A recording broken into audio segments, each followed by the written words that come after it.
Hey, hi everyone. Hello. Hi Marcos. Hi Malaku. Hi Abhay. Hi Sonal. Hi Krishna. Deepti, Vishnu, Sridhar, Rao, Adam, Anita, Mohammed, Blake. Okay. Okay. So good to see you all again.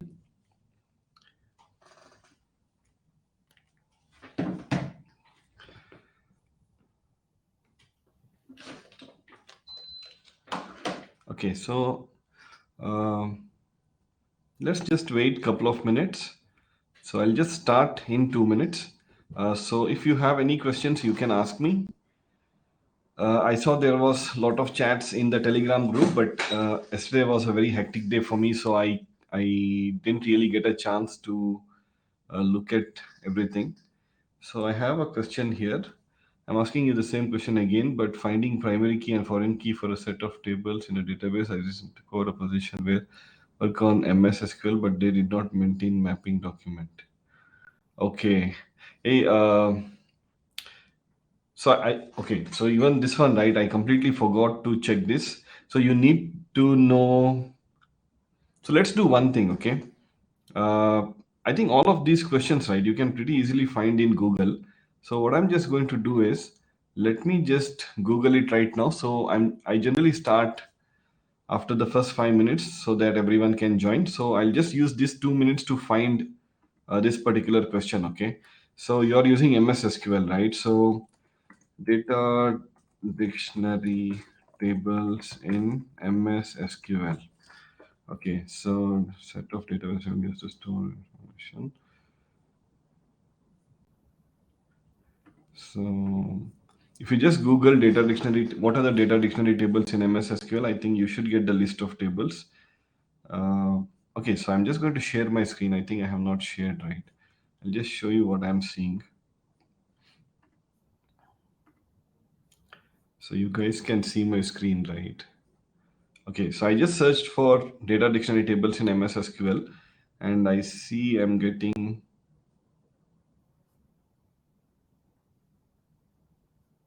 sys dot extended properties. Because in Oracle, it's pretty straightforward. We have all the tables ready, and I'm just not sure in other RDBMS what are exactly these data dictionary tables.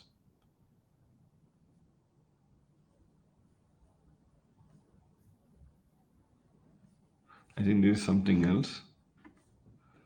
What are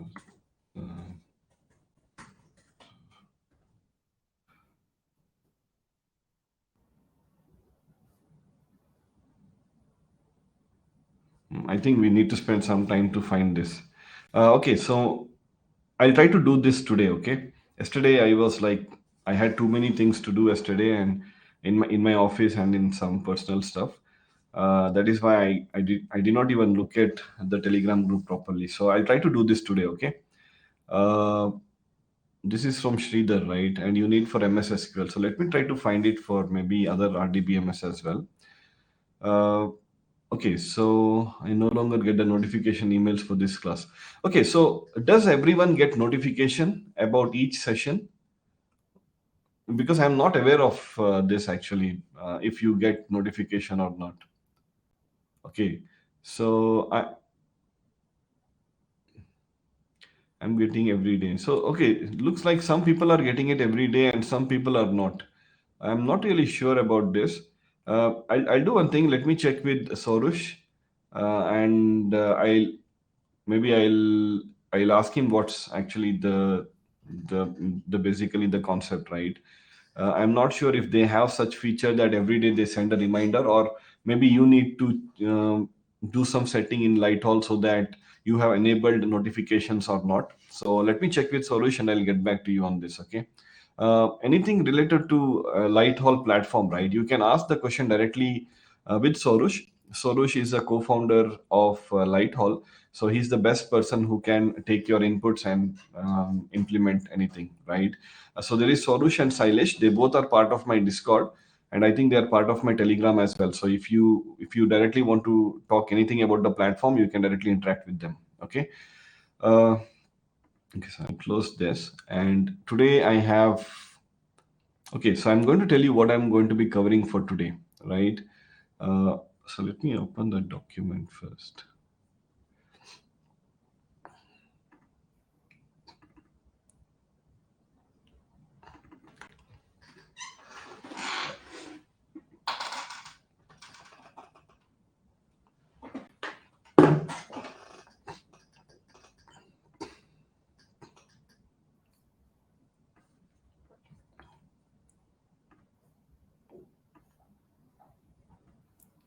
So I think today is the last one topic that is pending, that is DCL, right? So in today's class, right, first I'll try to cover DCL. It's not going to take much time.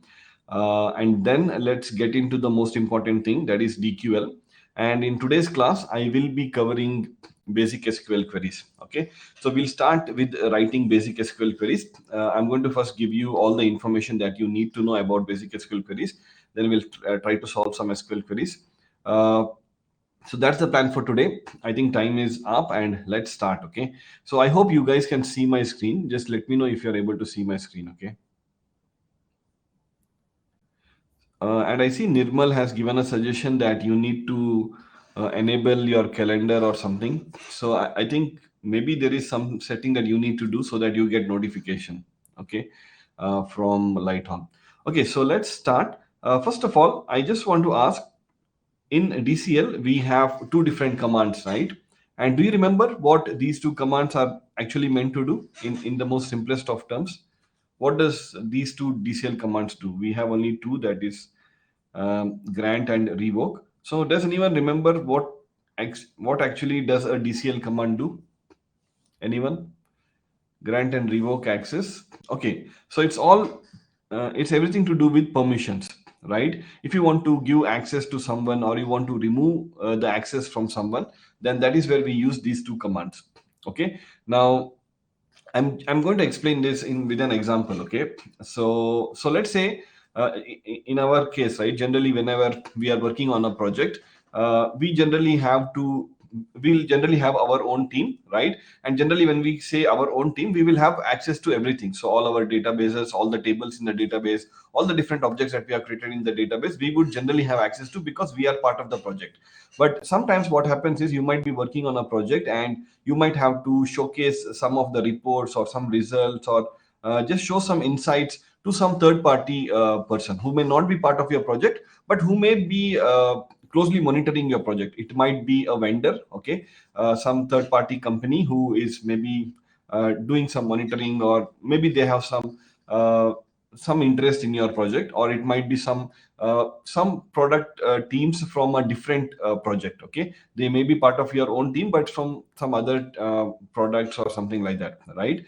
So in that case, what we do is we would not give them direct access to our database. So when I say access to our database, we generally share the username, all the credentials, right? The username, the password, the host name, and everything. So if we share our entire database credentials to a third party vendor or someone, right, what happens is they can basically access everything of our database, and not only read or see the data, but they might intentionally or unintentionally might modify some data in our database, which we do not want to happen, right? In that case, generally what we do is we kind of create a new user for them. So a new user which is dedicated for that vendor, and in that user we only give them limited access. Okay, so when I say limited access, let's say your database has 100 tables and we need to show them one particular table data. Okay, so instead of giving them the entire database access, we create a new user, and for that user we only give access to this one particular table. So and we only give read access. Okay, so they can only read the data from that table. Okay, so let's try to do this with an example. Okay, so what I'm going to do is I am in my PostgreSQL database, and okay, so I am connected to my banking DB, right? So what I'll do is in PostgreSQL, right, we have something here. If you see here, we have login or basically roles. Okay, now by default we will be using the Postgre role because that comes with the database, but we can create our own role. Okay, so what I'm going to be doing is in PostgreSQL, role and user are basically the same thing. Okay, but I think in Oracle, user and role may have two different meaning. But in general, the concept is that whenever you, if anyone here, I am sure many people have already worked for some company. When you work for a company, when you join a new project, every user or every employee will get their own username, right? So you will get your own username to access a particular database, right? So that is what I'm trying to do here. Okay, so in PostgreSQL, I'm going to be creating a new user, but in PostgreSQL, user and a role are the same thing. So I'll just use a command like, let's say, create role, and let's say I'm just going to say, let's say I'm working with a vendor and they are Accenture. Okay, because this is the true, because in one of my previous project, we were working with Accenture. They were basically monitoring the project, and we would share some data with them. Okay, but we would not share every data. We would only share the data that we want them to see. Okay, so for that we had created some roles or users which some of the employees of Accenture had access to. Okay, so let's say I'm going to create a role Accenture. Of course, I can give different passwords and everything. I think let's try to see if, yeah. So I have created a role, and now what I'm going to do is I'll try to connect to that role. So what I'll do is, okay, so maybe I'll open a new window here, and this new window I'll try to connect to that Accenture user. Okay, so my role is Accenture, and database that I connected was banking, right? And this one is by default. And let's connect. Okay, so what I have done is, I from my banking database, I have created a new role, Accenture, and then I opened a new session where I have connected to the Accenture uh, role. Okay, now this Accenture role also lies in the same banking database. Okay, now what I'm going to do is I'm just going to take some table. So let's say, which tables have we created? Uh, let's say customers table. Do I have data in customers table? Okay, so I have data in customers table. So let's say Accenture tells that for whatever reason they want to see the list of customers.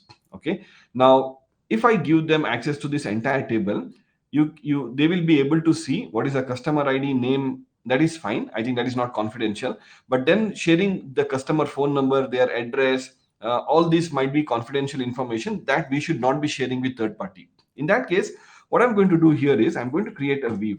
Okay, so create a view, and let's say I'm just going to call it view customers. Okay, and here I'll tell as, and here I'll just tell, I'm just going to write a query which is going to only fetch the data that I want. So I'm just going to say select, maybe, okay, maybe I'll share the customer ID for now. So customer ID, first name, last name, and I think that's all. Okay, so from the customers table. So this should just fetch me three records, and I'm going to create a view. Okay, now, yeah, so I have created a view. Now, if you are not familiar with what views are, views are also a database object. It's just that you can create a view on any SQL query. Okay, so the syntax to create a view is like what I did here. You just say create view name, give any name that you want, and then you use the as clause, and then you just mention the query. Okay, so a view is always associated with the query. The advantage is that now instead of giving the Accenture people access to my customers table, I can give them access to this view only. So select star from this view. So if you want to query the data from a view, you just query it like how you would query a table. Okay. Now in this case, what happens was, if I give access to Accenture for this view, they'll only be able to see these three columns. They'll never be able to see what is the phone number of a customer, what is their address, and etc.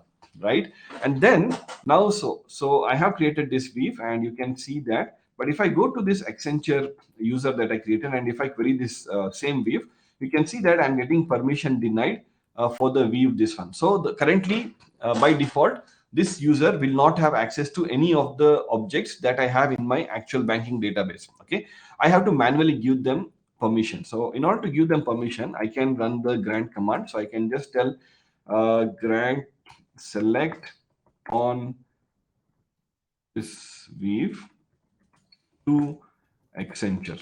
Okay, so let me run this. And now you can see the grant is successful. And now let me go back to Accenture and let me run the same query. And now you can see the Accenture user is able to see this particular view and also view the data. Okay, so this is the advantage of using grant and revoke. You can give permission to some external user, and you can give them specific permission. Okay, so that's the advantage. Same way, this is for grant. And let's say if I want to remove an access, then I can just tell uh, revoke select on, I think, this same thing, select on this one from Accenture. So let me run this. Okay, now the revoke has executed. Now if I go back to the Accenture user and see, you can see that now again the permission is removed. Okay, so this is all about grant and revoke. Okay, I will not go much in depth of this, because to be frank, right, not everyone gets an opportunity to basically give or remove access. Generally, it is done by a DBA in the team, or generally some senior SQL developers or someone. Okay, but in most cases, you as a developer or as an analyst, maybe data analyst, business analyst, or data scientist or whatever, I don't think so you generally would be using grant and revoke a lot. Okay, but I just wanted to give you an understanding of what this is. And tomorrow if you go to an interview and if someone asks you what it is, you can give the same example and explain them, right? uh, okay, so I hope this is clear, how to give right access. So if you want to give, so let's say previously I only give select access. Select is basically, in other words, read, right? If I want to give them like insert, update, delete access, right, I can mention it here: insert, update, delete. Or in other words, I can also mention all. Okay, so grant all on this. Now this also will work, but since it's okay, I think this view we can update. Now I have given grant all. So if you give grant all, then in this case, the user will also be able to modify the underlying table. Okay, so you can use grant all to give them right access. Okay, so did everyone understand this? If everything is clear, let me get into the interesting part of our course, that is writing SQL queries. So, any questions about grant and revoke, or can I proceed?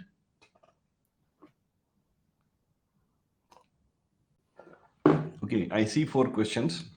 Let me just go through. I'm new to the class. Which database are you using for this course? Okay, so if you're new to the course, I am using PostgreSQL database and I'm using PG admin tool. Okay, I've explained how to install this in the first session. So if you're new, right, try to watch the first recording. I think you will then come to know how to install it. The link to my Telegram group is in the class page. So if you go to the class page, on the announcement tab, you would see the link to join my Telegram. How to edit view from Accenture user. So since I have given the grant access here, right, now I can go here and I can do an update or insert into this view. It will work. Okay. Now, generally, since this view I have created on a simple table, I will be able to do an update. But if I had used multiple tables, and there are a lot of restrictions with regards to which views are updatable or not, I will not be explaining that in detail here, because okay, best thing is I have made a complete detailed video about views in my YouTube. I would say you watch that. If you have any questions, you can then ask me later on. Okay. Uh, is the view will be updated in the real time data? This particular view I can update. So if I update the view, it will in turn update the underlying table. Yes. Can you show how to connect it as Accenture? So how I connected as an Accenture user? Okay, just quickly, in the PG admin, you have this particular button here, new query, right? So I'll just open that. So this will basically open a new session.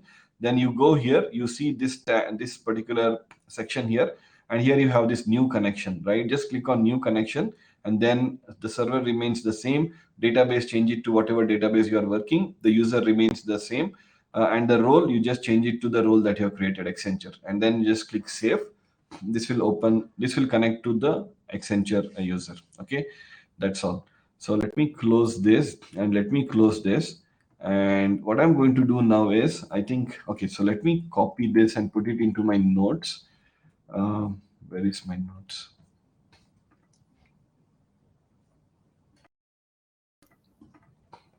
Okay, so I have saved the notes.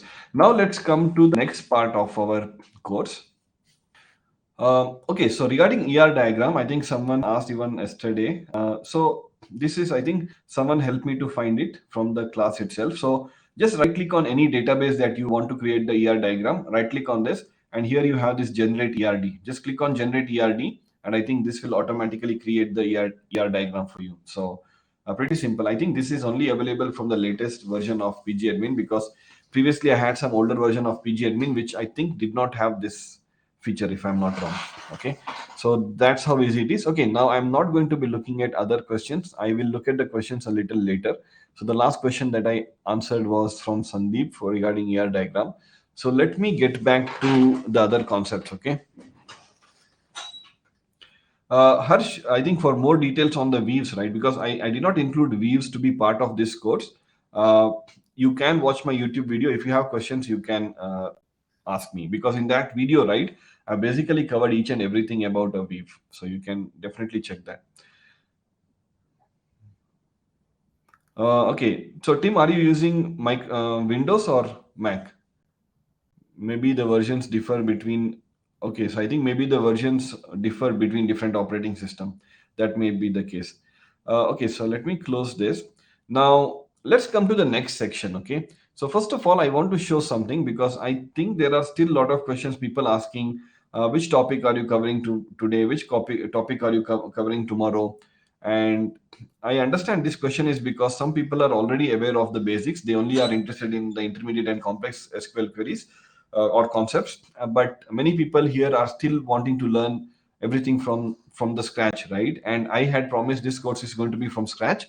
So what I'm thinking is probably by this this week, or maybe next week, maybe I might need one more session for covering all the basic stuff, and definitely next week we are going to be starting with the intermediate concepts. Okay, so let me just zoom in. So we have already seen that. Now we have covered the introduction, we have covered all the commands. Now it's time to get into basic SQL queries, right? So hopefully today and tomorrow I will be covering this, and I might, depending on how much I can cover, I might need one more session next week. And from next week, maybe first session, or next week second session, I'll definitely be starting with intermediate SQL queries. And what will be covered, I will be going in the same sequence. So we start with subqueries, with clause.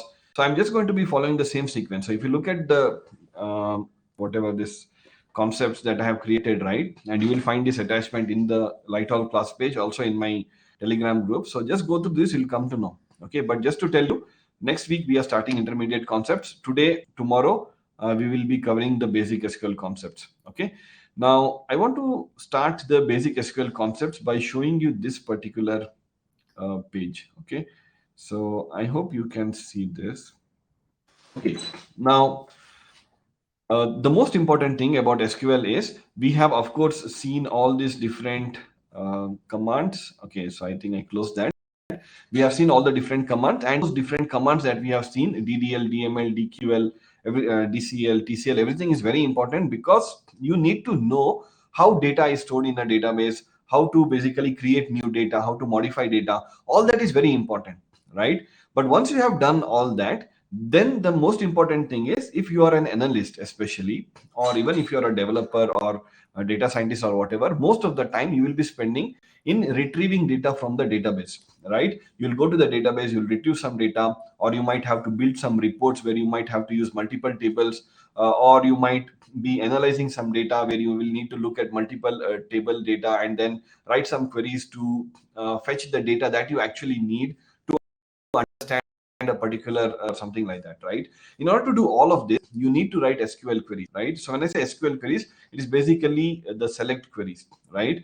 So when it comes to basic SQL queries, now I have split this whole concept of SQL queries into three different sections.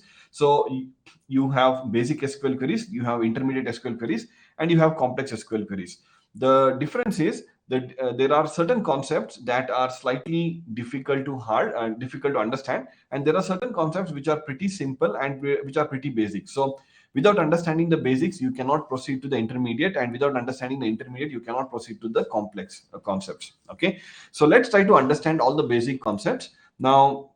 In my opinion, okay, if you want to call yourself that you understand basic SQL, then you should be familiar with all of these concepts. Okay, so if you are familiar with all of these concepts that I have listed here, then you can comfortably tell that you already have basic SQL knowledge. Okay, so when I say these concepts, it's not just about theoretical understanding of these concepts. You should be able to write SQL queries where you will be able to use these concepts in different ways. Okay, so let's try to understand that.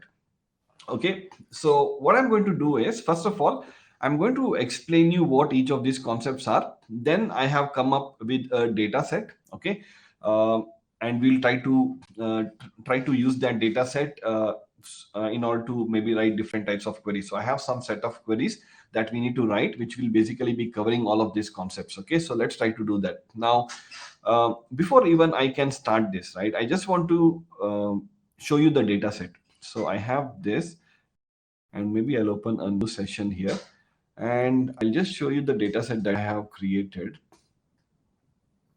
It's again the banking data set, because we'll try to cover the basic concepts using the same banking data set, and then for other concepts I will be using different data sets.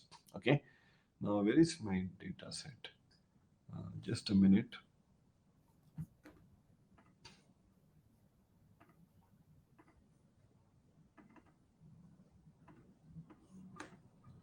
Okay, so I have it here. Let me copy and paste it here. Okay. So I created some data sets for almost the same banking table. So I just use 5 tables. I did not use the products table here.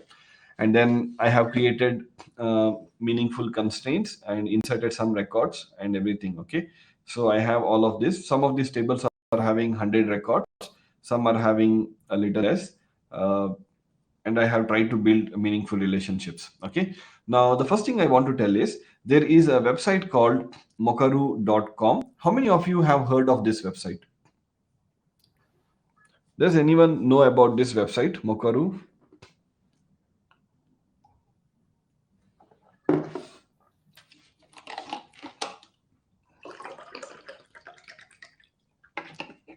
Okay, so this is a website that you can use to generate data sets. Okay, so for example, let me just open a browser here, and let's say I just say Mokaru.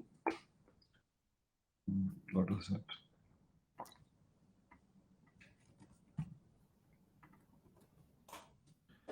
Okay, so this is a particular website. Okay, now here, right, you can create uh, like sample data sets.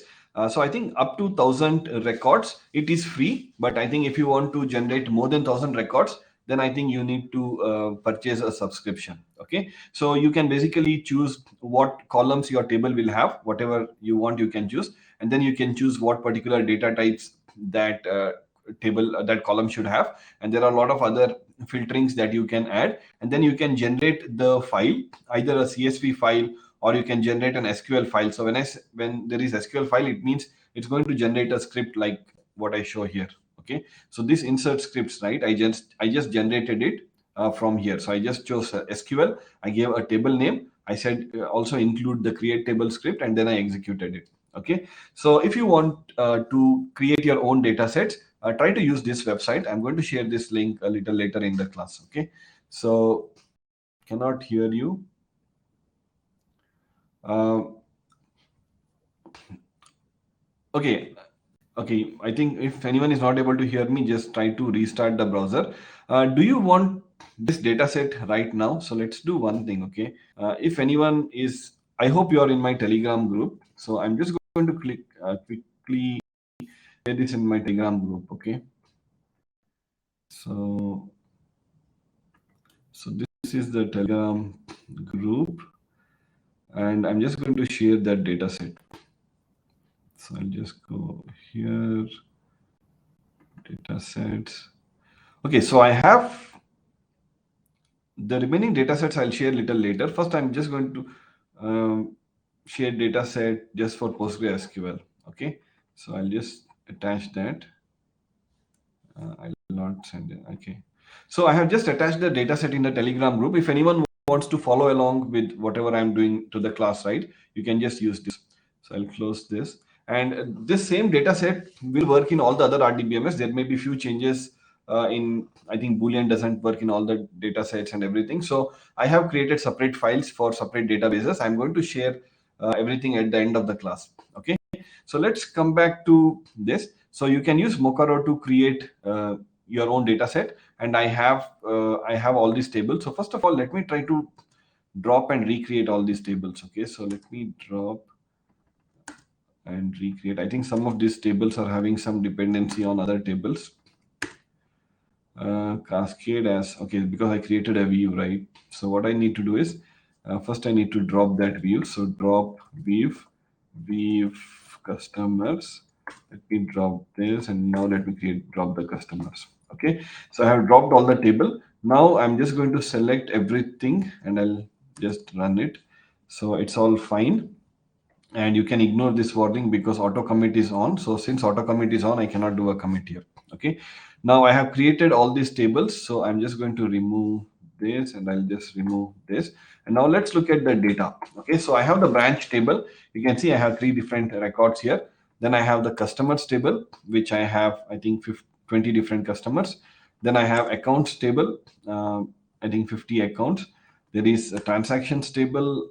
I think there are 100 transactions here. And then there is employees table with 10 employees. Okay. You can see here all these names, right? This was all auto generated by that website. Okay. Now we will be using these tables in order to understand the basic SQL queries. Okay. So let me go back into the that I have created. So first of all, as part of basic SQL concepts, right? The first thing that you need to understand is how do you read data from the database? So in a database, all the data is stored in a table, right? How do you read data from a table? So we can just use the command select from where. Okay. Now select basically tells this is where you need to list all the columns. Okay. So whatever columns that you mention here, only these columns will be read from that particular table in the database. Okay. If you want to read all the columns from a particular table, then we can use something called as a star. Star means it will select every column, or you can specifically specify certain columns that you want to read. Okay. This from is basically you need to tell the tables. Okay. So you're just select star from basically means, hey database, read me all the data from these columns from these tables, whatever tables. You can specify one table or multiple tables. Okay. For now, we'll start with using single tables. Okay. And then you have this where this is basically where you apply the filter conditions. Okay. So when I say filter conditions, so let's say your table has 100 records. Okay. And out of that 100 records, you have, so let's say I'm going to take this branch table. Okay, in branch table I have Bangalore, Mumbai and Delhi. There are three branches, right? In the filter condition, I can put a filter telling that where branch name equal to Bangalore. In that case, they'll only match with one record where the branch name is Bangalore. Okay, so this is the most basics about select. I am sure 99% of you guys are already aware of this, but I still, if someone is absolutely not aware of this, I just wanted to explain. Okay, now let's say if I wanted to, I'll just go into maybe my transactions table. You can see I have some records here. And let's say I want to fetch all the records from the transaction table, then I can just do select star from transaction. So in other words, what this means is, hey SQL, go to transaction table and fetch me every single record from every single column of this table. Okay, so that is what this particular statement means. So there are no where conditions, so meaning that there is no filter, so every record will be fetched. And since I'm using a star, it means that I need to fetch every column as well. Okay, so this is what select star from transaction means, right?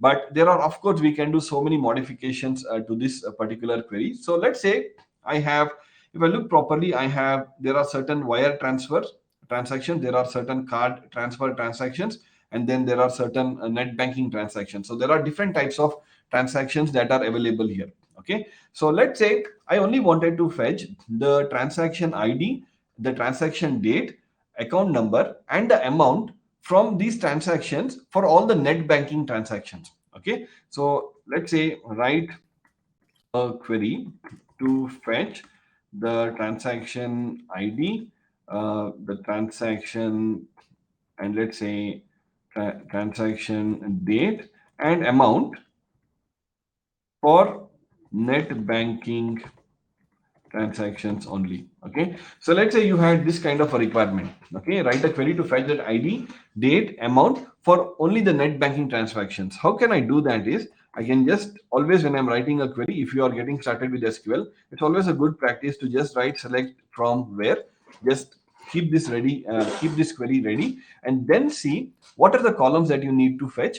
Then you see from which table you need to fetch it, and then see is there any filter conditions. This is how you need to ask yourself a question, and then you need to have these three things ready, and then try to fill them up. Okay, so first of all, in this query, I need to fetch the transaction id, transaction date, and amount, right? So these are the only three fields that I need to be shown in my output. So that means in my select clause, I only need to write these three columns. I don't need to write star, right? So that is why I'm just going to say transaction id, and then I need to say trns date, and then I need to say amount, right? And then let's say from which table should I need to fetch these transactions. I know that all of this transaction information is present just in one table. That table name is transaction itself. So I'm just going to say from transactions. And then do I have any filter conditions? Now, the filter condition that I already have is, because they have told that I need to fetch all of these transactions only for net banking transactions. So if I look at my transaction type, I have some net banking transactions. So here I just need to put a filter condition telling that where TRNS type equal to net banking. Okay, so that's it. Now if I execute this, you can see that I have only got 35 rows, as you can see here, and you can see that I have only got three columns. So if I just run, initially this table had 100 records, but since my requirement was to only fetch these three columns and for a specific transaction type, I have written this query to do this. Okay, does everyone understand this, the most basic SQL syntax? Okay, I just want to know, is there anyone who does not understand this?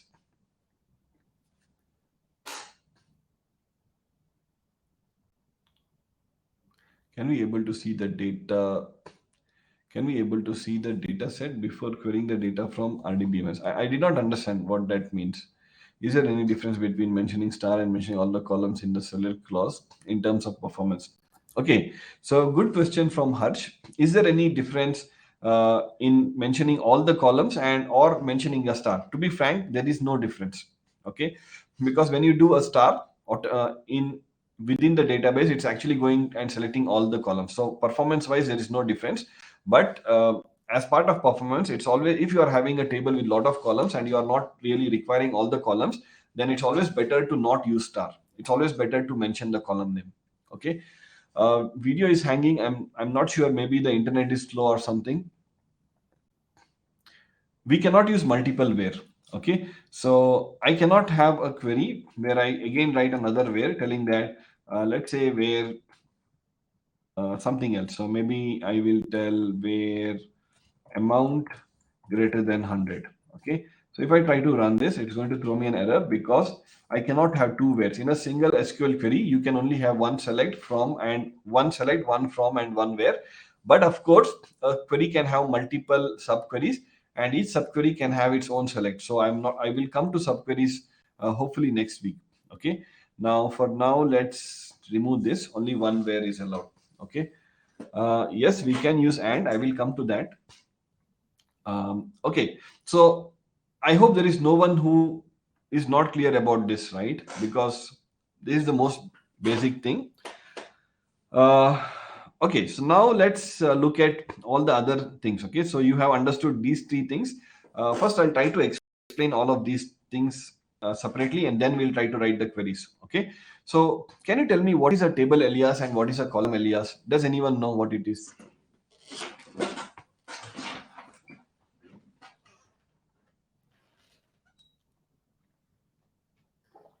What is an alias? Okay, short name, right? Yeah. So I have this table already created, right?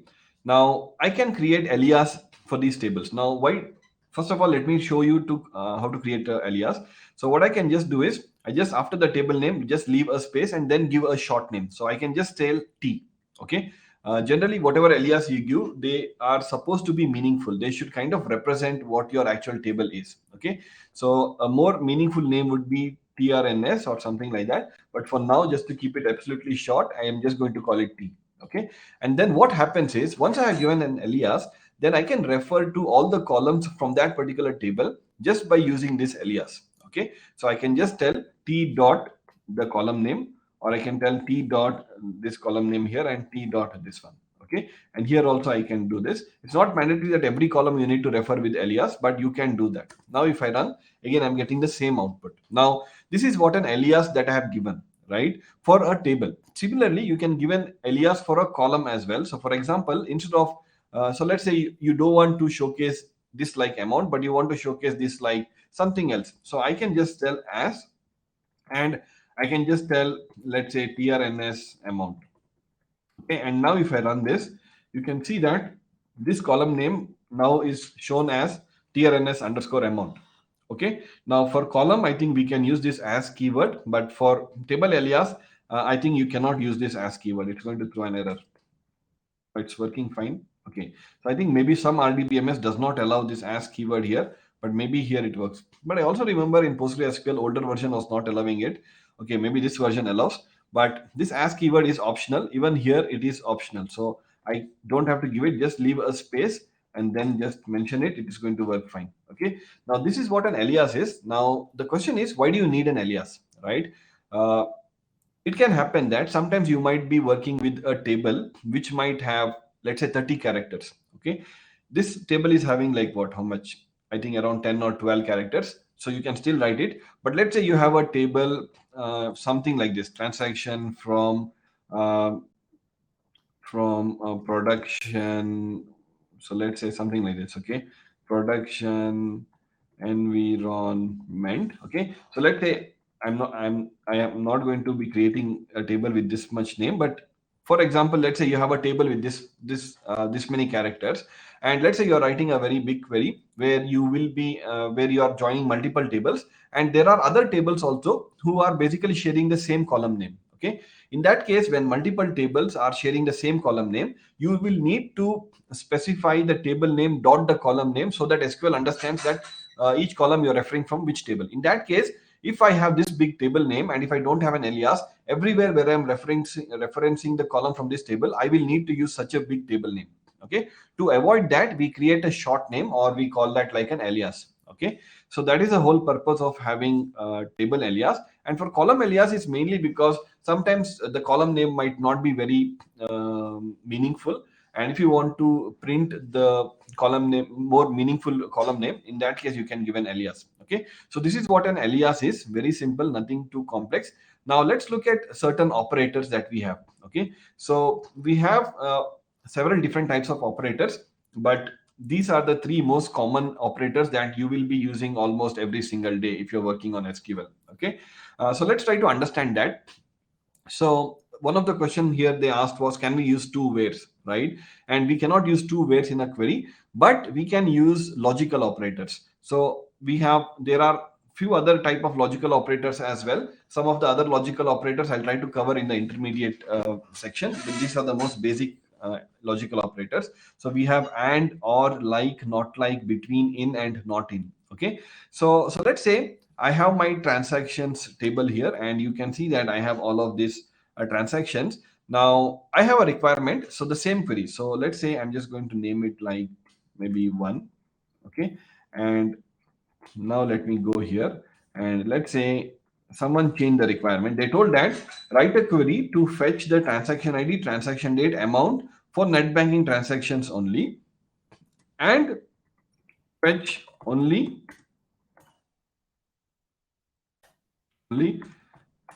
successful transactions. Okay. So they are telling us to fetch all these details that we already fetched, but they are also additionally telling that we only need to fetch successful transactions. So how do I know if a transaction is success or not? I can see that I have a column, this one status, which basically tells me if a transaction is success or not. So I can just add a filter such that I only fetch the success transaction. So what I can do is I can just copy the same query. So I can just copy the same query. I can paste it here, but additionally, so let me just move this to the right, to the left, and maybe I'll just make it big. Okay, so I have this Yeah, so the same query I have copied. Now, additionally, in order to only fetch if I just run this, I will get all the net banking transactions. But here I also want to make sure that I only fetch the transactions which are successful. So what I can do is I can add a logical operator, that is and then I can put my next filter. So I can just tell status equal to success, right? Now, if I run this, now you can see previously there were 35 records. Now only 29 records is fetched because these are the only 29 net banking transactions which were successful. Okay. So this AND operator, what this will do is it will basically check that if your query will return the data only if this condition has to be successful and this condition has to be successful. Okay, so if there are any records where any one of these records are not successful, then those records will get skipped. Okay, so for example, um, I think this is pretty clear, right? Because this and or and everything, right? These are all what we have learned in our school days, the same mathematic concepts. Okay. Now, previously, when I just executed this, maybe I'll take a more smaller table so that it becomes easier for me to explain. So I have customers, I have, okay, so maybe I'll take the employees table. Okay, so in employees table, I only have 10 employees. So what I'm going to do is maybe I will write a query to fetch. Uh, so I'll just tell like this to fetch employee name, and salary. And I will tell,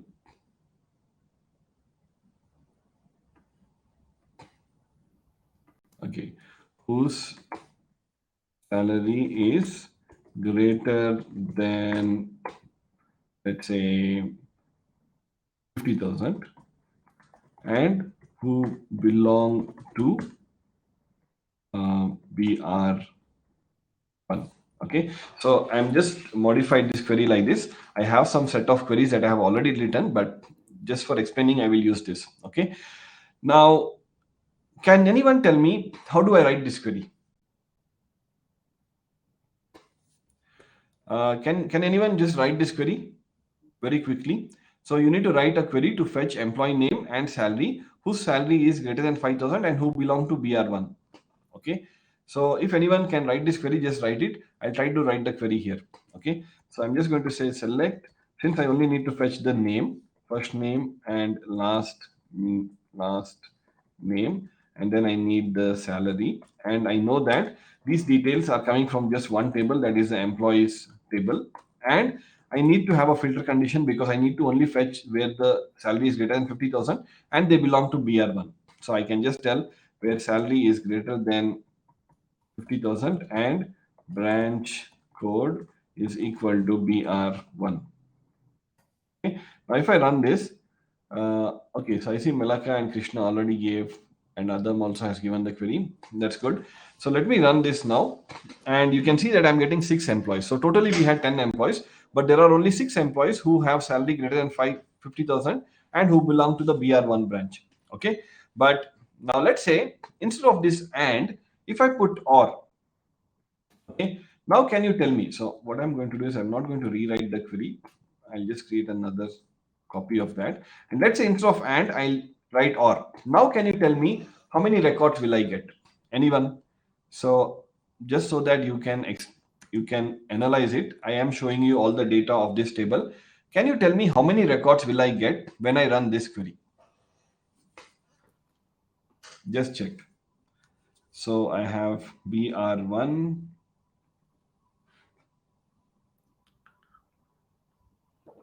So most of you guys are telling 8.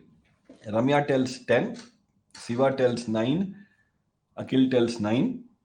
Uh, what exactly will happen? So what SQL will do is, previously when I had an AND operator, first SQL will go. So internally what SQL is doing is it is going into the employees table. It knows that it only has to fetch the 3 columns. So it will fetch those 3 columns.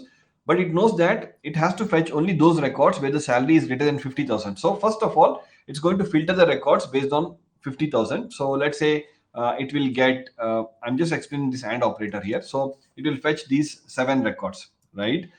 From these 7 records, then, okay, so for now, right, just for explaining purpose, I'll use a star because I want to see all the columns here. Okay, so first thing SQL will do is it will go and filter the records based on the salary. So it will fetch all the 50,000 employees who are earning more than 50,000.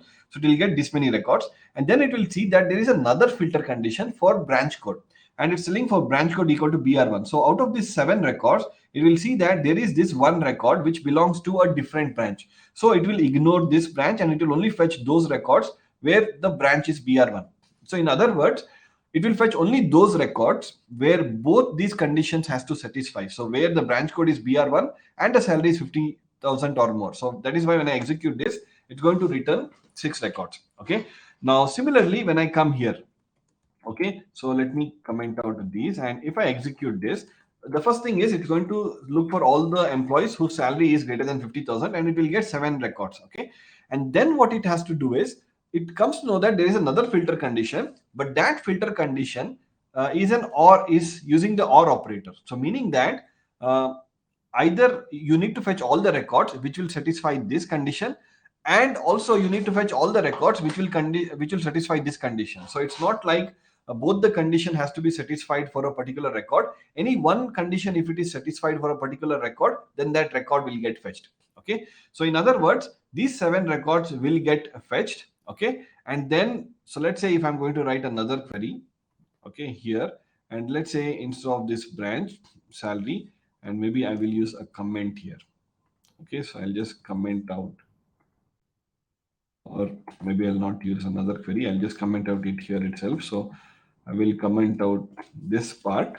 Okay, now if so, initially when I just ran this much, I got these 7 employees. Now when I'm commenting out the salary filter and I'm only including the branch code filter, I will get this many records. So I'm getting 8 records. So what this means is the every single record which satisfies any of these conditions will be returned. Okay, so in my opinion, I think we will get 10 records.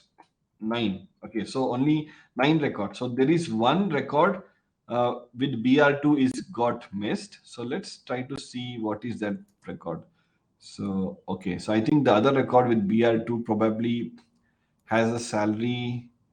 Okay, so if I run this query with the OR operator, you see that I only got 9 records, right? So E1, E2, E3, E4, E5, E6, E7, E7 is missing, right? So let's see why E7 got missed.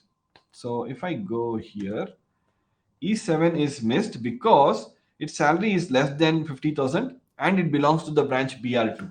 Okay, so in an OR operator, if both the conditions will fail, only then it will basically fail. So I think in mathematics you might have already learned.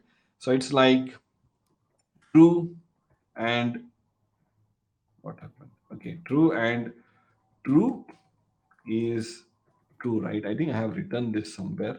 Maybe I'll try to copy it instead of writing this everything again. So okay, so I have it here. So I think you guys must be aware of uh, this particular formula in mathematics, right? That is, the same thing applies in SQL. So this whole thing will return either true or false. Okay, so if this is true, and so in this particular case, so this will return true because all the salary return 50,000, those records will get fetched, and then this condition it will check if this also returns true. So only those records where both the records are true will get fetched. So if both the records are true, those records will get fetched. But when it comes to this OR operator, so if I'm using this is true and this is true, and it will basically include everything. So whatever got returned from here, it will get included. Whatever got returned from here, it will get included. Okay. So I'm not going to be explaining in detail because, to be frank, I expect everyone to know this. But this is the difference between and or. Okay. Uh, is it clear or did I confuse you guys? Let's say I'm going to include another condition here. Okay, let's say what else we have in this table.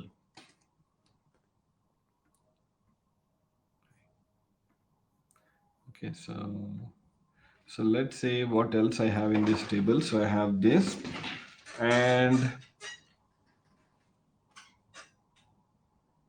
okay. So now let's say I have this query, right? And I want to explain one more thing. So maybe I'll use the AND operator. And here I'll just say I have a query greater than 50,000. Okay. And I'll put another condition telling that where salary is less than 60,000. Okay. Now, can you tell me how many records will this fetch? Anyone?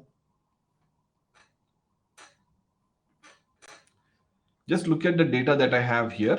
Okay. And just answer me this. So I have and let's say I'm having or here. Okay. So how many records will this query fetch? And how many records will this query fetch? Okay. So for and, you're telling three. Is it? So I have greater than 50,000 and less than 60,000. So any salary in between 50 and 60? 50 and 60. I don't see there is any salary between 50 and 60, right? So if I run this, it's fetching no records. Why? Because there are no salaries which is greater than 50,000 and less than 60,000, right? So that is why it's fetching zero records. But when I come to OR, now in this case, how many records will it fetch? It's actually pretty difficult to just analyze from here, right? Because any all the records which satisfy any of these conditions will be returned, right? So that's what is happening. So it's getting all the 10 records. Okay. Now, now I want to modify one more thing here. That is, whenever we are using and or whenever we are using or, right, it's always better that we put the conditions within the parentheses. Okay. So for example, let's say I have a salary greater than 50,000. Okay. And I will tell something like this, and branch code is equal to this one, and I'll tell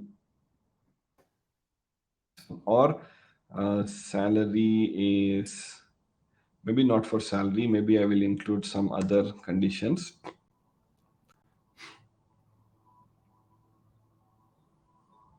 Okay, maybe let it be salary. So where salary is greater than 50,000,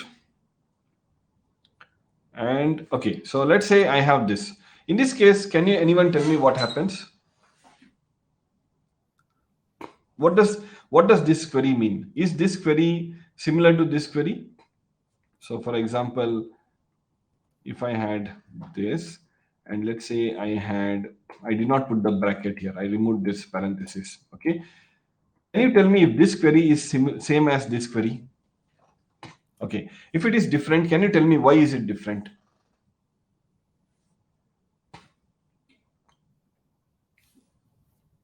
So let's see the result. Okay, I'm executing this, and you can see I'm getting 6 records. Why? First of all, I have I have this condition, and then I have this whole condition. So first, for this query to return a record, it has to have salary greater than 50,000, because this condition has to satisfy, because after this I have an AND operator. Okay. And then inside this AND operator, I again have two conditions, and here any one of the two conditions has to satisfy. Both the conditions does not have to satisfy. Okay.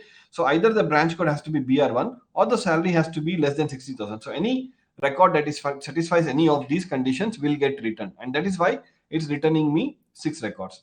Now when I run this query here, it's returning me 9 records, and the reason is I did not put the parenthesis here. So what happens was, first it will satisfy anything greater than 50,000, then it will satisfy anything like with the branch code BR1, but then but after that I have an OR operator where it is checking for salary less than 60,000. So it's like these are the differences, because any record where the salary was 60,000 also got returned. So you can see here I have this 39,000 also returned, I have this 30,000 returned, I have 26,000 returned. Okay, so here I got how much? 6 records. And if you look at these salaries here, all these 6 records are having salary greater than 50,000. So 66, 65, 88, 91, 83, 92. But the only difference that happens in this below query is, along with those 6 records that were returned above, there are 3 additional records returned, because you can see that here I have 39, I have 30, and I have 26, because these are the three records that got returned because of this OR operator. Okay, so this is all about and or. I hope you'll understand. Now you will better understand this when you start writing more queries. Okay, so similarly, I can also write another query. So for example, so let's say select star from employees. Okay, and I'll tell I want to fetch all the employees whose, so let's say I'm going to say something like this. Okay, so fetch employees whose first name starts with J, or yeah, or J, and sa- J, or whose salary is um, greater than 70,000. Okay. So let's say I have this kind of a requirement where I need to fetch all the employees whose first name starts with J or whose salary is greater than 70,000. Okay. Now, can you tell me what can I use for this particular purpose? So whose first name starts with J. So I'm just going to fetch all the employees here, select star from employees.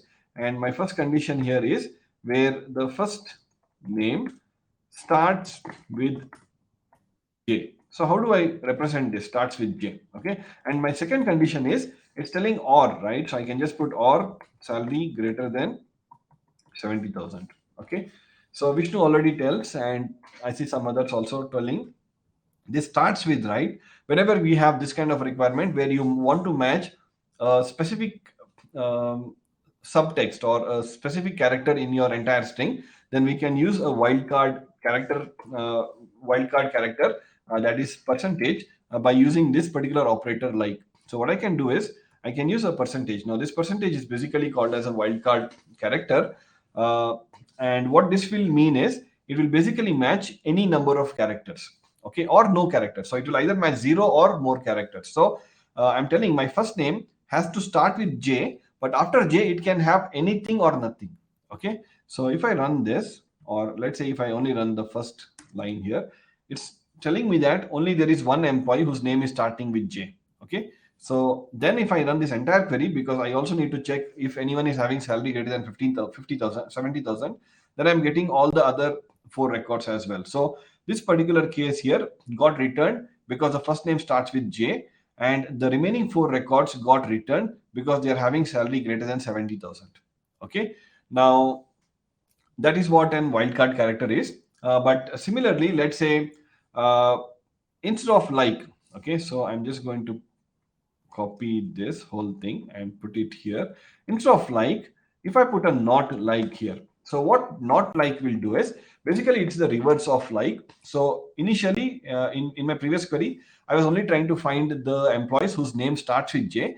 But when I put not like, it will basically do the opposite of that. That is, it's only going to find the employees whose name does not start with J. So if I just execute this, you can see that I'm getting 9 employees because these 9 employees name does not start with J. And now if I run this entire query here, it's fetching me again 9 employees only, right? Because I think the person with J, his salary is less than 70,000. Yeah. Okay. So this is what not like does. I hope this is clear. Nothing too complex. And between maybe we will see, and in also we will see. So for example, let's say now I have an requirement where, so if I go into my employees table, okay, uh, or maybe I'll take some other table. So what other table we have? So let's say I have accounts table. Okay, so from my accounts table, let's say I'm going to write a query here, and this will be what for the query: fetch uh, accounts with balance in between um three three to 5,000, 3,000 to 5,000. Okay, so let's say we have this kind of a requirement where you need to fetch all the accounts whose balance is between 3,000 and 5,000. Then very easily we can do that. So we know that we are fetching all the columns because they are not specified how many columns that we need to display. So in that case, we'll return all the columns. And the filter condition that we need to apply here is we need to say where balance is between 3000 and 5000. Okay. Now if I just run this, it's basically fetching me all the records where balance is less than 3000 and 5000. So what this between will do is it is basically going to start. In other words, I can also write it like this. The same query can also be written in this way. That is, balance is greater than or equal to 3000, and balance is less than or equal to 5000. Okay. Now if I run this, again the output is the same. So the meaning of this and the meaning of this is exactly the same. Okay. So between will basically, you can give two values and any and you need to specify the column. So it basically will fetch all the records where this column is having values in between any of these two values. Okay. And the same thing can be done using the AND operator as well. Okay. And this greater than or equal to is basically I think, what operator is this? It's a comparison operator where you can basically it's basically telling if the value is greater than or equal to. Okay. So pretty simple concepts. I hope this is clear, and I'm not going to be explaining all of this because you understand what equal to does, right? And you understand what is greater than or equal to and everything, right? And it's arithmetic operator also. So let's say okay, so I'm just going to write a query. I'm going to ask you guys to write a query. Okay. So let's say find if a given number is even or odd. Okay. uh, Given numbers are, let's say, 432, 77. Okay. So can anyone write this query? This is my query here. So let's say this is my fifth query. Can anyone solve this? Let's see if anyone can solve this. I'm just going to paste it here. Okay. Can anyone write a query for this and tell me? Yeah, we can use mod. That's the tip. But can you use mod and give me the query? Let's see who can use mod and give me the query. And just give me the entire query. Let's say give me the entire query for this 432.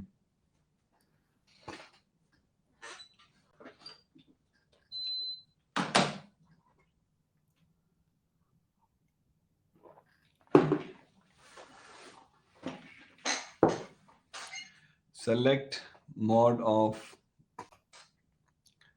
this one from dual.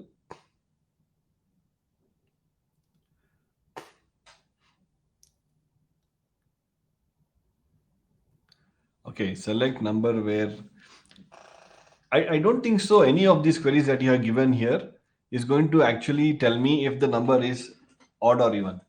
Can anyone give me the entire query? So Dan gives number equal to int input to check if number this one print. Dan, you have given the solution, but is it in SQL or is it in Python? Okay, so Adil tell select from account balance. Okay. Okay, I just want to see who can solve this. So far, I don't think so anyone has given the solution here, because I know there are some people who are aware of the basic SQL concepts, right? So Sandeep, you have given the query, but okay, so I'm going to copy the query that Sandeep has shared. Okay, so but does this tell me if it is an even or not? It does not tell me, right? So if I run this, it's going to give it's okay. This from dual does not work in PostgreSQL, so I can just run this. It's telling me 0, but this does not. It's just giving me 0, right? I want it to tell if this number is odd or even. How do you do that? The entire query.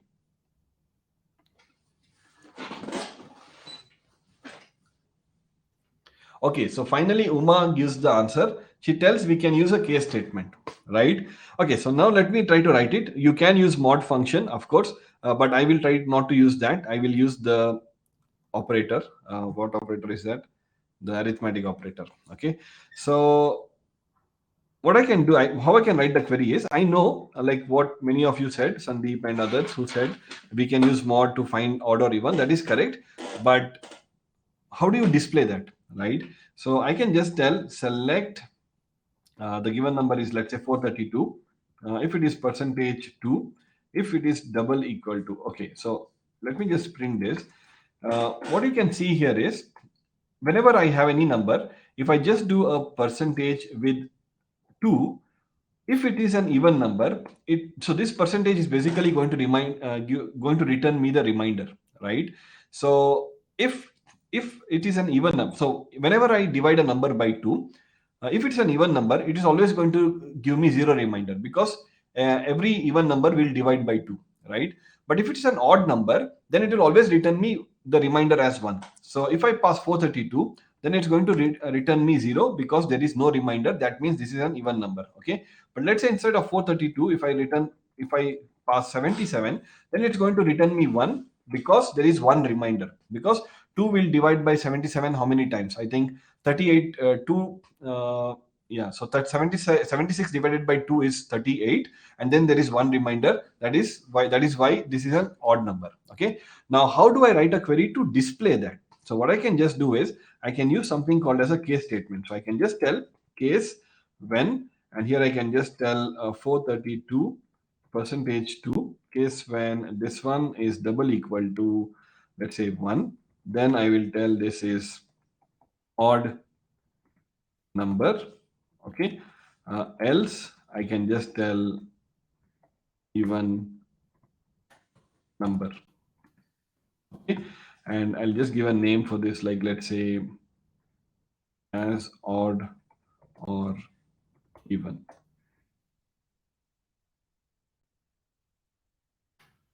Okay, so I think that's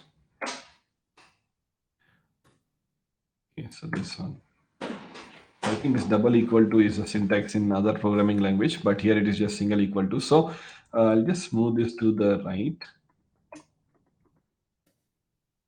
Oops. Okay, so this is just, I have written a simple what is that, simple case statement. Okay, now what I'm doing here is, case statement is something similar to your if condition that you might have used in other programming languages or in PL/SQL. Okay, so in SQL we can simply use a case statement. So what I'm doing is, I just tell case, then I need to provide my first condition. So my condition is if 432 divides by 2 completely, or basically when I do a modulus of that, if it's going to return me 1, that means it's a odd number, so I'm going to print an odd number. But if it is anything other than 1, then of course it will always be either 1 or 0. So if it is 1, it's going to return odd number. If it is 0, it will come to the else part and it will return the even number. Okay, so this is one simple example of case statement. Of course, we are going to see more example of case statement when we write intermediate to complex SQL queries, but I hope you are clear on this. Okay, now in the case statement, this else part is not mandatory. So let's say if I, so okay, I'm just going to copy this entire thing here, and let's say I'm going to comment out this else part. And now if I run, now what will happen? Now when I run this, what will happen? Anyone?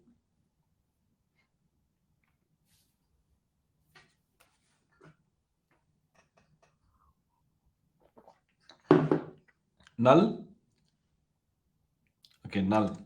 So that's right. It's going to return null, because this 432, this condition will not satisfy, because this will return 0. So this part will not be called. It will look for else part, but there is no else part given. So in a case statement, if you do not give a else part and none of the conditions are satisfied, then by default it will return null. Okay. So that's what case is. And this arithmetic operators, everything else should be pretty simple. So we have done this, and then null value. Okay, so let's look at one null value case. Okay, so let's say I'm just going to take one table. So let's say I have the customers table. Okay, so let's say 6. Find customers who did not provide a phone number. Okay, so let's say you have a requirement where you need to find the customers who did not provide a phone number. Okay, how do I write that query? So I'm just going to say select from where I know that all the customer information is present in my customers table. So that's a table that I need to use. And they have not specified which columns I need to display. So I'm just going to use star so that it will display all the columns. And there is one filter condition telling that who did not provide a phone number. Now, if I look into my customer table, I can see that wherever this phone number is null, because this means that these are the customers who did not provide the phone number, right? So how do I match this particular record? How do I write a filter condition so that it's only going to return me these three records? So what I can do is I can just tell phone number is null, right? So if I just run this, you can see that I'm only getting three records where the phone number is null. Okay, so this is also one way of filtering records. You don't have to always use equal to or not equal to or etc. You can, if you want to match with a null value, then we can use this is keyword and we can just tell is null. This will return the null values. Okay, so that's what about null is. Distinct, and this one we will see. Okay, so now let's say I have another requirement where I want to find. Okay, so let's say I want to find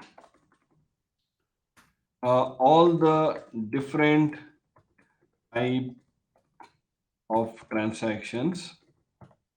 Okay, so find all the different type of transactions, right? So before I write the query, if anyone wants to write the query and share it, just share it here. Okay, so how do I find this? I need to find all the different type of transactions. So first of all, I'll write this select from where. Okay, and I'm looking for all the different type of transactions. So meaning that I know that all the transactions are present only in my transactions table. So I will tell from these transactions. And if I do a select star from transactions, I can see that I have all of these columns, but there is one column transaction type, which is basically looks like is having all the different type of transactions. So, but you can see there are for the same transaction, there are multiple records. So if you want to fetch unique record, unique transactions, unique values from a particular column, then what we can do is I can have a clause used that is distinct, and I can mention the column name. So trns type. Okay, what this will do is it's going to return me all the different type of transactions. And here I don't need to have a filter condition because nothing is specified here. I don't need to filter the records based on anything. So I don't need to have a where condition, right? So we can use distinct to fetch unique values from any column. Okay, but let's say along with this, if I now put some other column as well here. So let's say trns date.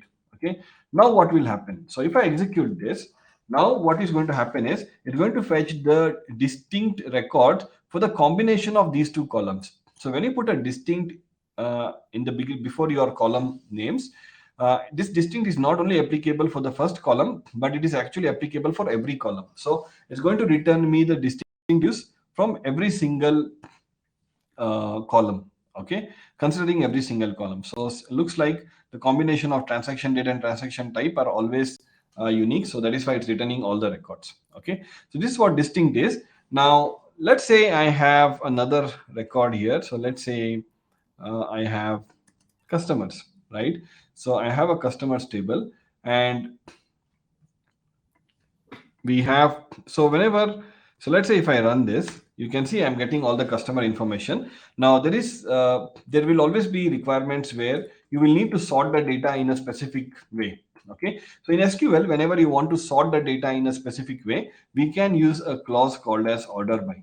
Okay, so let's say I want to sort this data, but sort the data based on the employee names. Okay, so I can just tell order by first name. Okay, so let's say I'm just going to call it like 8. Sort the employee data as per first name, and highest salary. Okay, so let's say I have this requirement where sort the employee data as per first name and highest salary. Okay, so if anyone can solve this problem and share it here, that would be great. Okay, I will continue to solve this query, but if anyone here is able to sort the data in this particular order, then just try it. Okay, so then just share your answer here. So for now, let's see. Now, whenever we want to sort the data in SQL, I can just use this particular clause order by, and I can use the column name. Now, you can see here initially the data from the customers table, I think, is sorted in the customer ID column. So the names are not sorted. But when I do an order by first name and if I run this, now you can see. So by default, this order by will always do the sorting in ascending order. So that is why you can see that the name A, starting with A, will come first, then B, then C, D, and going up to the name with the max character. Okay, so this is how the ascending order, this is how order by works. But let's say if you want to sort the data in a descending order, then I can specify a keyword called as descending, that is DESC. And now if I run this, you can see that the name with the maximum character will be at the top. Okay, so it starts with V, then T, then S, and then the name that started with A is at the bottom. Okay, so this is like sorting the data in a descending order. But our requirement here is we need to sort the data based on first name and highest salary. So how do I do that? Has anyone shared the solution? So I see first name, max of salary column. Okay, I don't think so that works. Um, Anyone who is able to solve this? Order by salary descending, that does not work. Order by first name, salary descending. Okay, so bio has given the right answer there. Okay, so what we need to do is, here we need to sort the data based on two columns. So they are telling sort the data as per first name and as per the highest salary. So first of all, sort the data by first name. So they have not told ascending or descending. So by default it is ascending. And then they have told also by salary. Okay, but by highest salary. So what we can do is, I'll say salary and in descending order. So the highest salary will come at the top. Now if I try to, now before I run, you can see here, where is the salary? There is no salary here. Okay, there's no salary here. So which column, which table has salary? Mm, or instead of salary, right, let's say I will take date of birth. Okay, I'll just use date of birth, it's the same.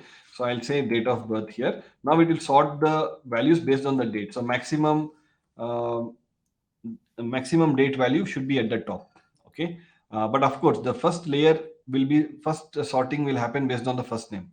Okay, so in this case, you can see that I'm still having the sorting basically based on the first name. But actually, right, if I run execute this query, or if I execute this query, the output will be the same. The reason why it is the same is, these names are all unique, right? I think all of these names are unique.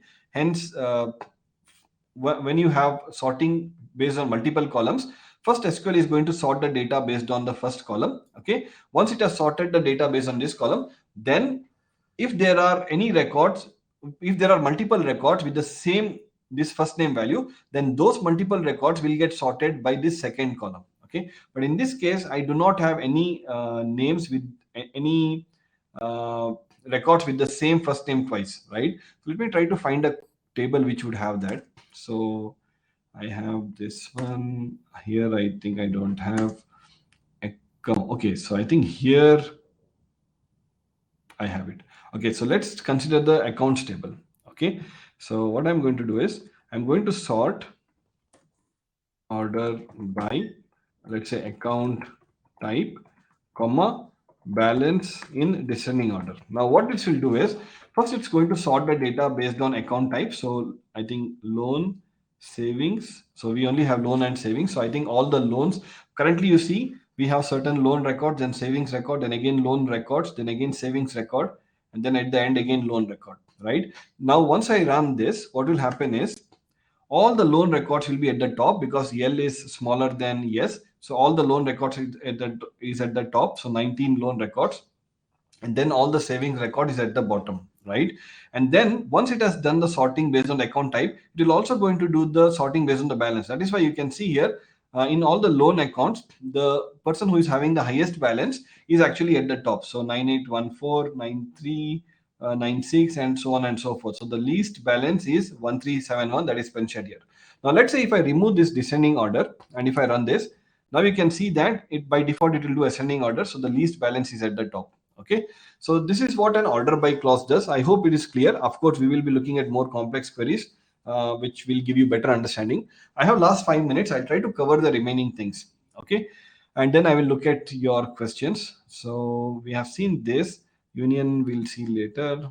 Limit, aggregate we'll see later. Okay.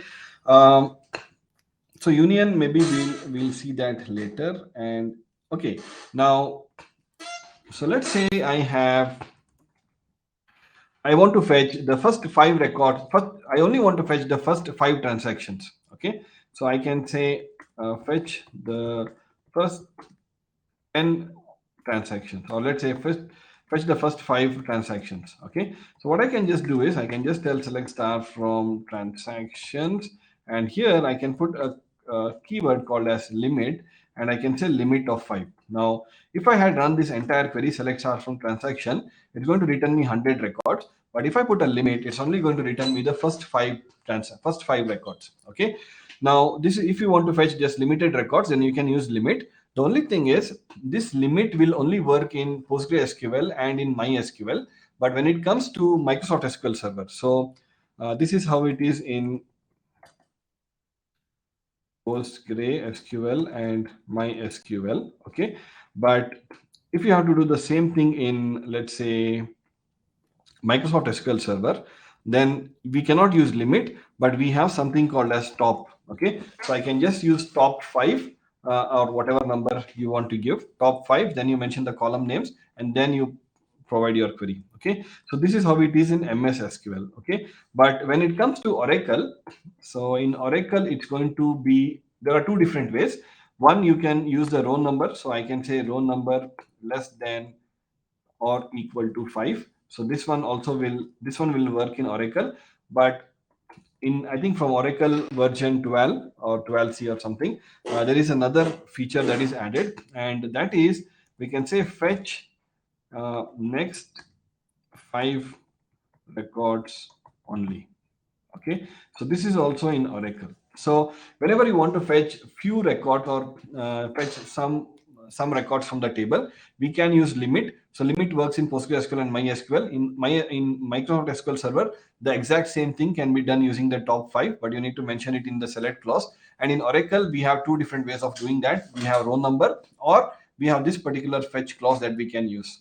Okay, so I will not execute the query in all the other RDBMS for now, but if you have other RDBMS, you can basically try to execute these queries.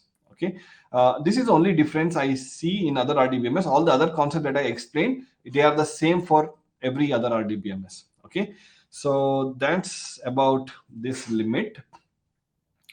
And okay, aggregate functions and all of this, maybe I will try to explain this with better examples. Now I hope you have understood all the basics of basic SQL concepts. Now I have some assignments for you. Okay, actually I wanted to solve some queries in this class, but I think uh, I did not get the time. So I'm going to share those queries with you as assignment. Okay, so I'm just going to share that with you. 1 minute. um, okay, so I have 13 SQL queries. So what I'll do is I'll say assignments for session 5, right? Okay, so these are the assignments. Okay, so i I want every one of you to, after this class, right, just try to solve all these 13 SQL queries. They are pretty basic SQL queries, and I think the concept for all of this I have already explained in today's class. But try to write these SQL queries on your own. Okay, and then if you want, you can share your solution with me in the Telegram group. Okay, can you guys solve all of these assignments? Are you guys clear on all the basic concepts that I have covered today? And using those concepts, will you be able to solve these queries? So, okay, so I'm going to copy all of this. I'm going to copy all of this into um, the notes file today. Okay, so I'll come here, basic SQL queries. Okay, so I have put this assignment in the, so if I just open, right, so okay, so I'll do one thing. Let me open that file, just a minute. Let me know if everything is clear, and let me know if you're able to complete this assignment, okay? Or if you think these 13 queries are a little too much, just let me know. I'll just open the notes. 1 minute.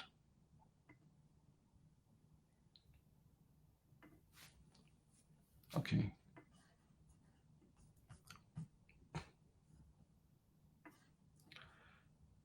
Okay, so this is a file that I will be sharing after this class. You can basically see this is the grant and revoke script that we used. Then everything else that we have written today, and the queries that we solved, I have mentioned it here. And then finally, at the end of this file, you would basically see all the assignments. Okay, so assignments for session 5. These are the 13 SQL queries. Try to solve it.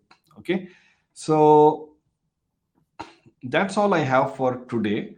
I will see what questions you might have, and I'll try to answer them in the next. I'll take 5 minutes to answer them, and everything else we will try to cover tomorrow. Okay, in tomorrow's class. So, okay, let's see. Is there anyone who thought maybe I was too fast today? Was I too fast, or was it okay? Uh, okay, one more thing. In order to solve these problems, you will need to first download the data set that I shared. Okay, so first you run that data set, create all the tables, create all the records, and then go and solve these queries, because all these queries are based on those data set. Okay.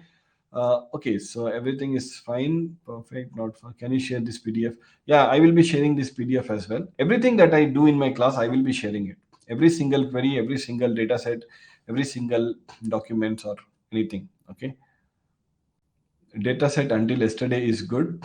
uh, what do you mean, Sandeep? Data set until yesterday is good, what does that mean? Can I put it?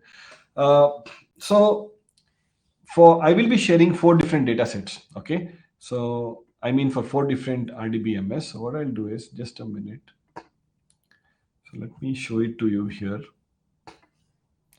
Okay, so I'm going to share these 4 files. I think this PostgreSQL I already shared, but again, I'm going to share all of them. I'll put it into a zip folder, and then I'm going to share it. Okay. These are the data sets specific to each RDBMS. The data, everything is the same. I think the create table, some data types would not be supported in some data in some RDBMS, and that is why I've created separate data sets. Okay. In future also, I'll be doing this. Whatever data sets I will create, if there is any difference, I will give you data sets in all these 4 RDBMS. Okay, so I'll share this after this class. So first create the data sets in your local database, and then try to solve those SQL queries. Okay. Okay, so I think that's all I have for today. I will share the file after this class. In the first 30, after, give me 30 minutes, I will then share it. Okay. Okay, so I'm just going to look at all the questions. So I see there are 42 questions. So let's try to answer some of them. And if anyone wants to leave, you can leave. So I will not be covering anything else.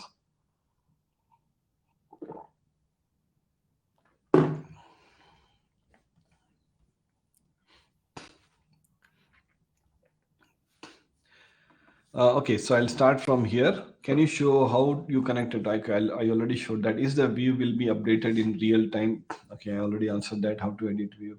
I would like to join your Telegram group. Telegram group link is present in the class page. You can use that link. In the same version again. Okay, this one I already answered. Need more of query examples. Need more of query examples. We are just getting started, Harshvardhan. So today I just shared you the 13 SQL queries. You solve them. We will be solving a lot more SQL queries from now on. Can you show us to upload data through Excel or CSV? I mean, bulk. Can you show us the upload data through Excel, or I will be showing it when I come to that part. Okay. When I will be taking some data sets from the internet, which will be in CSV file format. So I will show you how to upload it. Shared files come in additional content. No? Yes, correct. This is correct. Can you please explain the difference between where one? Okay, so this where one equal to one, one equal to two. Uh, Digital Tech Connect. Can you remind me this tomorrow? I'll try to explain this tomorrow when everyone is there, because I see a lot of people already left. So I'll try to explain that tomorrow. Okay. Can we pass a variable where we hard coding? I know we will use variable in PLSQL, but not sure in SQL. Can we pass a variable where we? I think in PostgreSQL, I don't think so. You can use variables in SQL, but I think in MySQL probably you have the option. Okay, so maybe you can we use a, okay, select, this was the answer, is or basically union operator on table. No, you, or is, or and operator are basically the mathematical operators that you have seen, right? I have already given the formula, you can go through that. Can we club and, yes, we can, and we already wrote a query to do that. Can you use regex in queries or just like? Okay, so regex is a different thing and like is a different thing in PostgreSQL. Uh, Not only in PostgreSQL, in any other RDBMS, uh, regex we use when we want to match a pattern, right?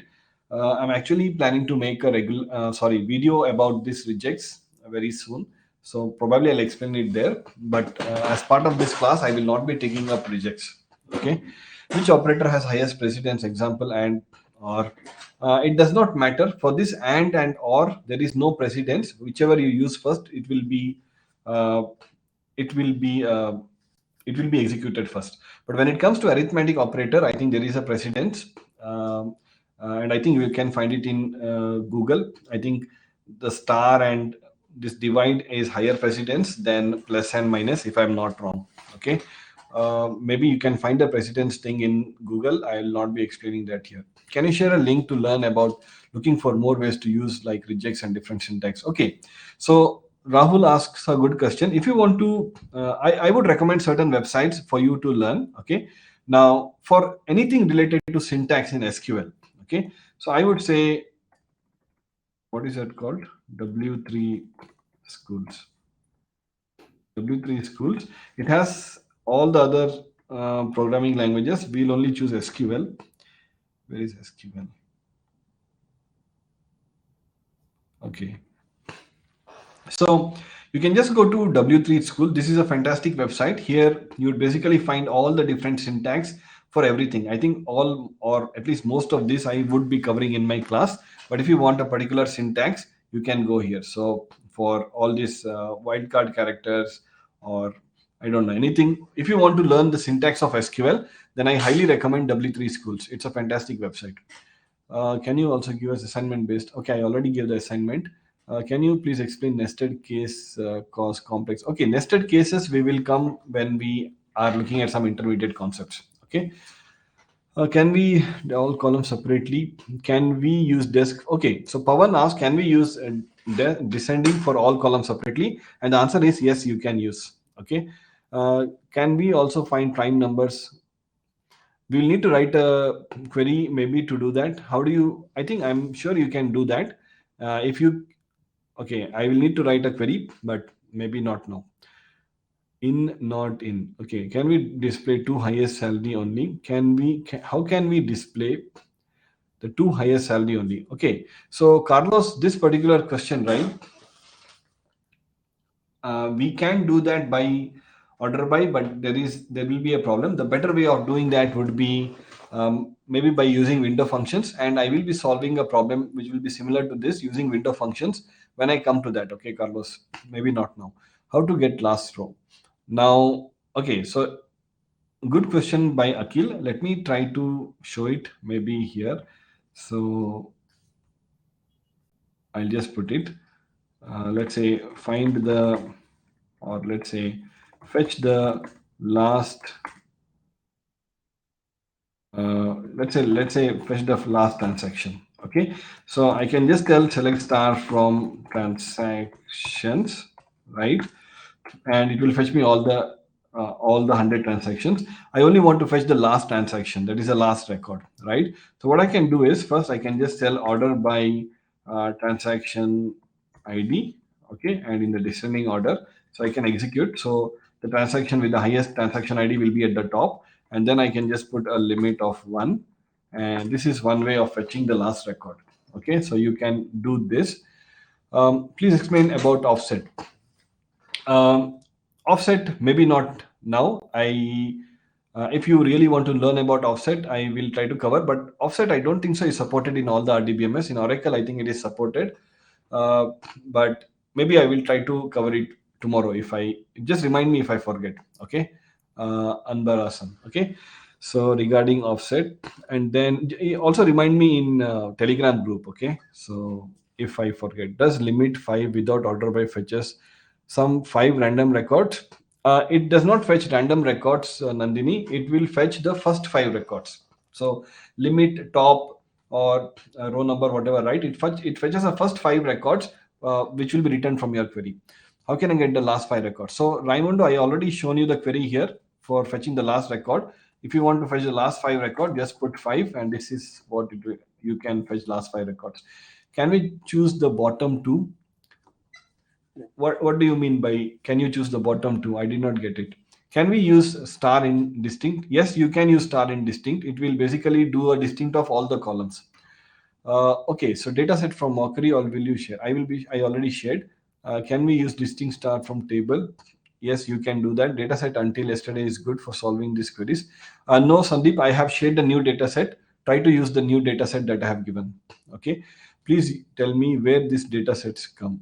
Please tell me where this. I will be sharing this data set in Telegram.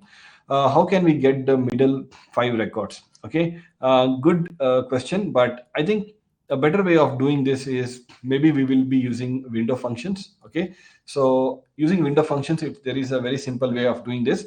So digital tech connect, right? These questions which are I will be solving it in the future. Maybe if someone can make a record, make a note of that in one file or in Telegram, it would be good. Okay, when I come to window functions, maybe I will show you how to fetch the middle 5 records. Can you attach all the class related files in? Of course, every file that I use, I attach it into the Lighthall website, so you can find it in the attachment section. Okay, in and not in. I think now many people have left. I'll try to explain in and not in the next class. Okay, Dinesh, just try to remind me tomorrow. And I don't think so. You need to remind because I've already made a note of that. So I will try to explain tomorrow. Can you show bulk data insert using insert command? I will not be covering bulk data insert because it is part of performance tuning, I think, in Oracle, and I will not be covering performance tuning. Looking forward to your regex video. Okay, fine. Is null equal to null? Okay, good question from Pawan. I will be explaining this in the future class, but the simple answer is null is not equal to null. Can we perform the loop or iteration in SQL? Yes, you can do that using recursive SQL queries. How can we upload given data set? In fact, if you want to learn about recursive SQL queries, yesterday I posted a video where I have done something similar using recursive SQL queries. Maybe you can check that out. How can we upload given data set in our DB? Okay, so this particular data set that I am given, right, this is all SQL scripts, that is insert commands, right? So you can just copy this into any of your database sessions and then execute it. Okay, in future I might be sharing data sets in files, but that one, how to upload it, I will share it when that time comes. Okay, how to upload given data? Okay, please tell regex function also. Not in this course. I will make a YouTube video about it. How to import file to PG admin? Okay, maybe later. Limit doesn't work in limit. As I explained, in Oracle, you need to use, what was that? You can use either row number or you can use fetch. So this one, you can use this way in Oracle or you can use this way in Oracle. Can you share in Lighthall? I cannot transfer data to my company laptop. Okay, I will be sharing everything in Lighthall as well. Can we use row number in Oracle? Yes, you can use row number. Okay, so I think that's all. All the questions are done. And that's all, guys. So I'm going to end the class. I'll see you all tomorrow. Try to solve all the problems, and I'll be sharing the data set and all the things that I covered today, the files and notes, a little later. Okay. So thank you so much, and see you tomorrow. Bye.